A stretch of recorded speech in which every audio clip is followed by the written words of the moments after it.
बिस्मिल्लाहिर्रहमानिर्रहीम। अस्सलामुअलैकुम। हज़रत मूसा अलैहिस्सलाम ने एक दफ़ा अल्लाह ताला से पूछा, मेरे साथ जन्नत में कौन होगा? इरशाद हुआ, फला कसाब तुम्हारे साथ होगा।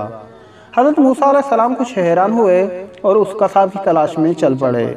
वहाँ देखा तो एक कसाब अपनी दुकान में गोश्त बेचने में मसरूफ़ था। अपना कारोबार ख़त्म करके उसने एक गोश्त का टुकड़ा एक कपड़े में लपेटा और घर की तरफ रवाना हो गया।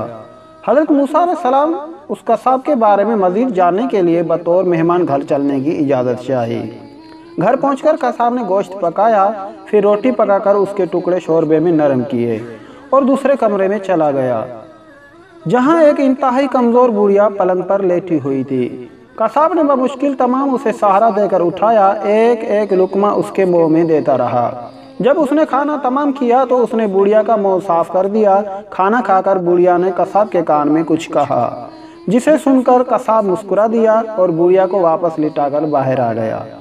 हज़रत मूसा अलैहिस्सलाम जो ये सब कुछ देखते रहे, आपने कसाब से पूछा, ये औरत कौन है और इसने तेरे कान में क्या कहा है जिस पर तूने मुस्कुरा दिया?